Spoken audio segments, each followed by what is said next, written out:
Terapkan, maksudnya begini, dengan telur yang kita kasih standar yang lumayan besar di minimal 50 gram, harapannya nanti bibit yang dihasilkan juga akan besar.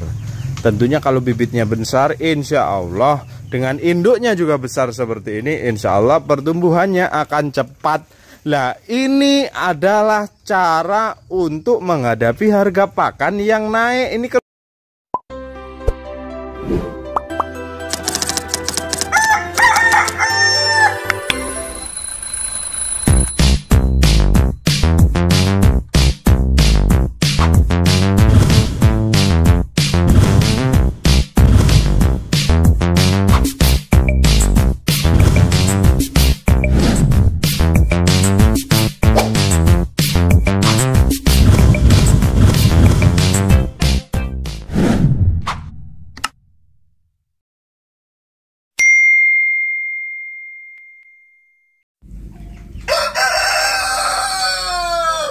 halo, assalamualaikum warahmatullahi wabarakatuh. Sedulurnya Mas Wong semua, sahabat peternak muda.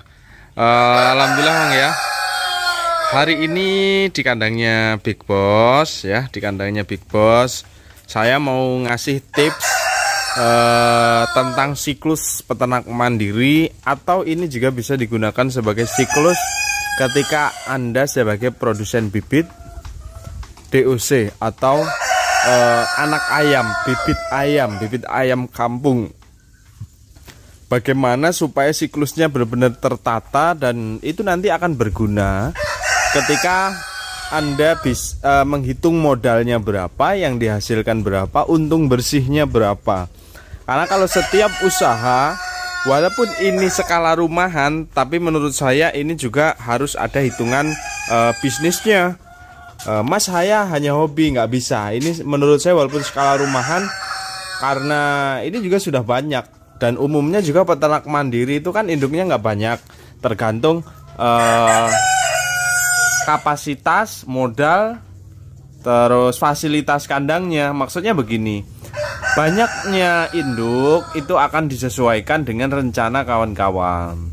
Saya pernah berbicara ketika ayam ini memang benar-benar harus diperbaiki dari segi kualitas pertumbuhan, produksi telur itu benar-benar harus kita perbaiki. Itu jantannya, saya kasih tahu kawan-kawan, itu jantan ayam impor ya, bukan ayam lokal Indonesia. Itu namanya Australian Orpington ya, atau familiar disebut Australorp. Nah, kalau ini keluar nih. Kawan-kawan kalau tahu breedingan kita yang pertama menggunakan Arab Golden, nah ini keluar nih. Ini permut klasiknya, nenek moyangnya keluar. Ini jalinya keluar karena ada darah baret rocknya ya kan kawan ya. Satunya kemana? Nelur kayaknya.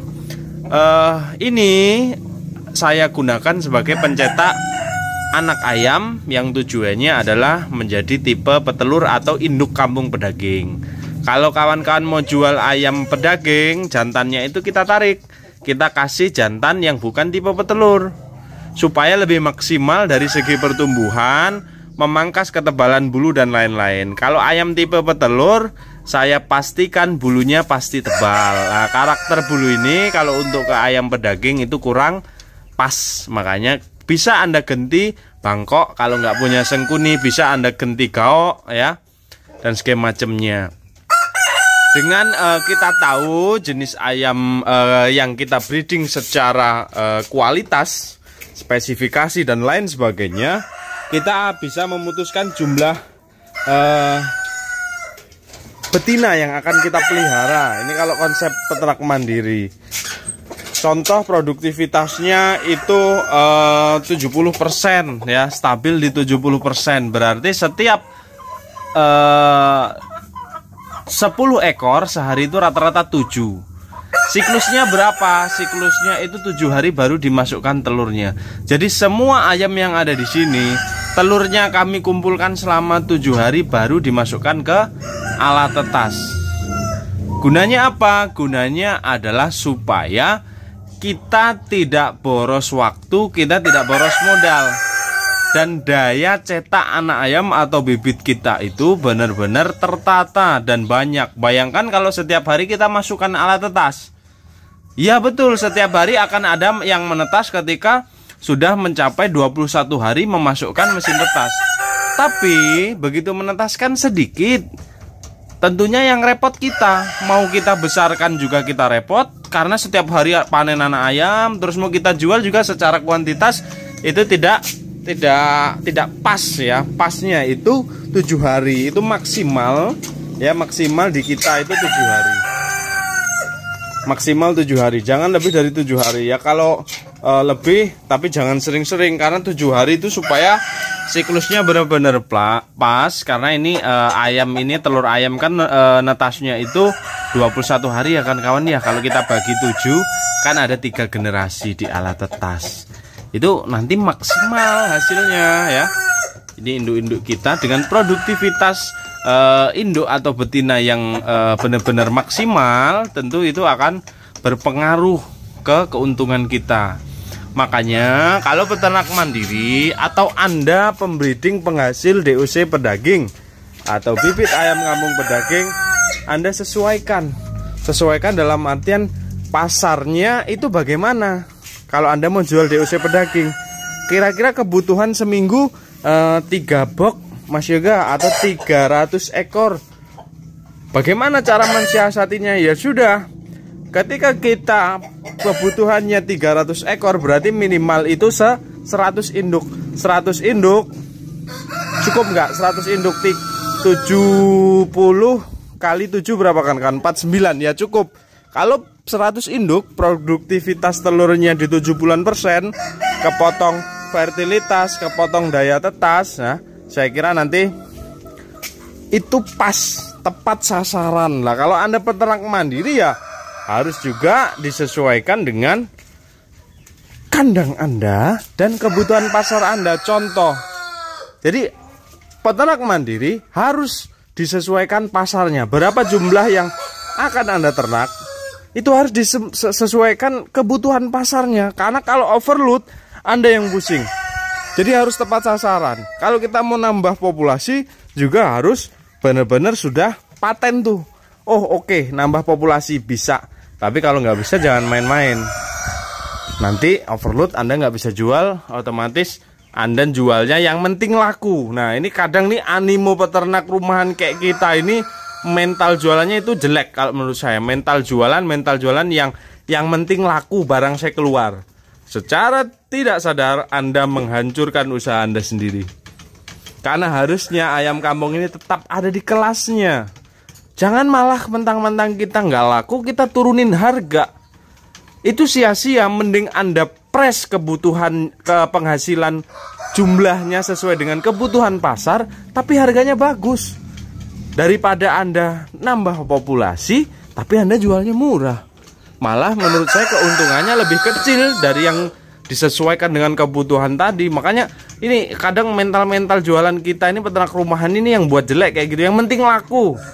Di di ilikitik itu apa ya? Pokoknya dikocek-kocek dikit sama tengkulak. Ya udahlah, yang penting laku. Nah, itu kadang mental jualan kita, mental dagang kita rusaknya di situ. Yang secara tidak kita sadari itu akan merusak daripada hasil atau keuntungan kita sendiri. Ini jangan ya, jangan kan kawan. Makanya prosesnya begini. Kalau kawan-kawan seminggu kebutuhan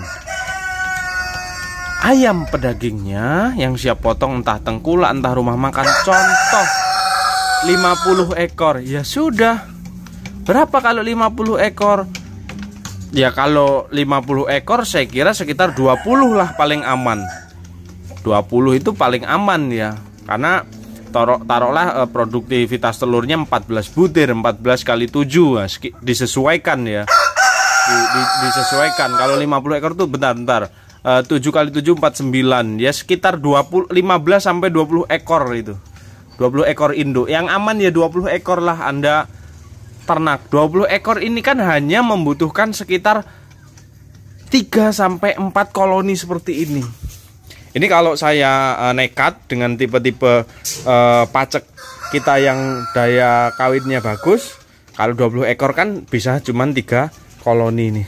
1, 2, 3. kita isi 7 satunya 6, atau kalau 4 ya kita isi 5 betina per koloni. Nah itu tentunya nanti akan lebih maksimal di hasil yang kita dapat dari jumlah telurnya, juga lebih maksimal di penyerapan pasarnya sesuai tepat sasaran. Makanya usaha apapun itu harus disesuaikan dengan pasar. Kembali lagi kan kawan, ini mental yang seperti itu saya tekankan, ayo dirubah. Kita jangan yang penting laku, yang penting payu. Nah itu menghancurkan Anda. Kita kasih kelas kita pertahankan di kelas kita. Ini bukan ngajarin sombong, karena harus seperti itu. Menjaga produk itu caranya seperti itu. Jangan yang penting laku, sing penting laku dhisik. Ini yang menyebabkan kita merugi. Karena pembeli ketika Anda kasih murah, mereka akan terus mengharapkan harga murah. Wingi kae sakmono Pak D, wingi kae sakmono lho Mas. Lah wingi kae mek gor segini, kemarin cuma segini, kenapa ini naik? Tapi kalau kita stagnan di harga, ya otomatis akan stabil. Contoh di sini, seperti yang kami buat namanya birokrasi hulu hilir. Ya, kita terbuka dengan harga. Anda ambil DOC pedaging atau bibit pedaging dari kita sekian, kita akan panen sekian. Ya, kita akan panen sekian, ya sudah beres. Jadi ada keterbukaan, ada ancang-ancang untuk peternak itu menghitung keuntungan. Ngapa Kong? Ndok. Mulai nelur nih. Ini peternak mandiri tuh senengnya kayak gini, telur bercecer kemana-mana gitu kan. Iki pulet ya Kong ya. Iki masuk nang saso loh Kong, jago iki Kong. Iki jago black permut loro. Masukin nang saso, ojo masuk nang pulet. Nanti diganti. Saso, iku diisi Australop wae. Nah, diganti blue Australop bisa. Black Permut 2-nya ke sini supaya Black Permut 2 sudah masuk lokal semua. Oke, ready. Atau bikin juga nanti ada ya. Ini lead bank ya kan kawannya. Penyimpanan telur itu harus di suhu ruangan. Kalau sudah kita kumpulkan ya toh, kita kumpulkan selama 7 hari. Kayak saya setiap memasukkan telur, kami pasti malam Rabu pasti kita akan masuk ke mesin tetas kita ya. Mesin tetas, aduh kelembapannya berapa tuh? Oh baru nyepre. Oke pas ya. Nah ini kawan-kawan, ini ada 3 usia. Ini baru masuk, ini adiknya yang bawah itu yang mau menetas gitu. Jadi siklusnya tidak akan putus. Kalaupun Anda dagangan DOC pedaging, itu juga tidak akan putus. Gitu loh, manfaatnya banyak. Ketika telurnya ada yang nggak lolos seleksi, bisa Anda goreng, bisa Anda jual. Peternak muda dan mitra-mitranya memakai standar berat telur minimal 50 gram. Di bawah 50 gram jangankan 45, 49 aja nggak boleh. Pokoknya hitungan matinya 50 gram.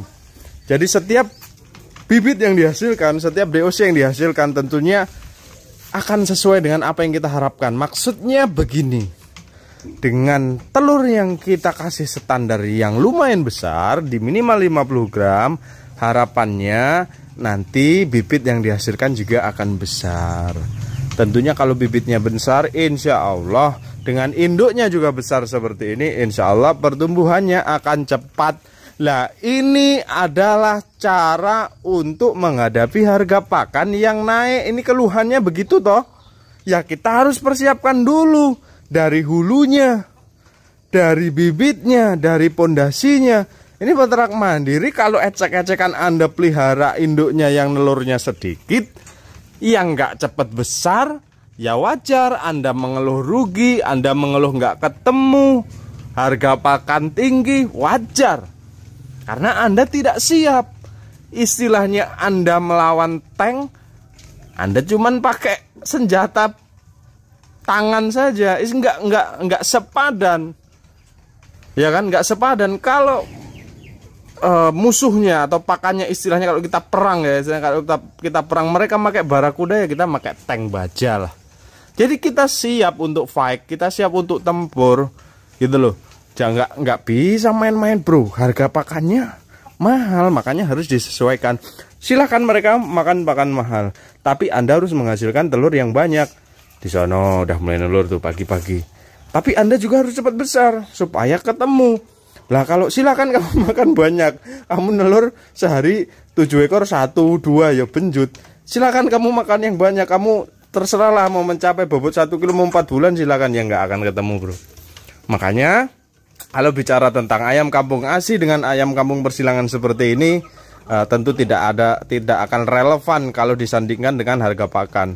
Tentunya kalau ayam kampung asli ya saya kira tidak seimbang dengan harga pakan, karena Anda tahu sendiri produktivitas telur ayam kampung asli berapa, pertumbuhannya bagaimana, dan disandingkan dengan harga pasar yang tidak ada bedanya antara kampung persilangan dan ayam kampung asli, itu menuntut kita untuk selalu inovasi, ATM, amati tiru modifikasi. Mantap. Ya, ini udah berubah semua kandangnya untuk mengejar antrian kawan-kawan ini, antrian Black Permu 2 ini. Antriannya menggila ya. Antriannya panjang-panjang. Mantap ya. Oke, gitu dulu biar ayamnya bertelur, karena kalau saya lama-kelamaan di sini juga ayamnya nanti risih walaupun kita ownernya juga. Tapi biarkanlah waktu-waktu seperti ini, jangan terlalu banyak kegiatan. Ini waktu mereka bertelur ya. Setelah selesai makan pasti mereka akan mulai bertelur. Gitu dulu. Semoga ini bermanfaat. Kita akan ke kandangnya Insinyur Bayu nih. Udah mulai ternak lagi. Yuk kita ke sana. Saya Assalamualaikum warahmatullahi wabarakatuh. Salam sukses istimewir kiwir-kiwir.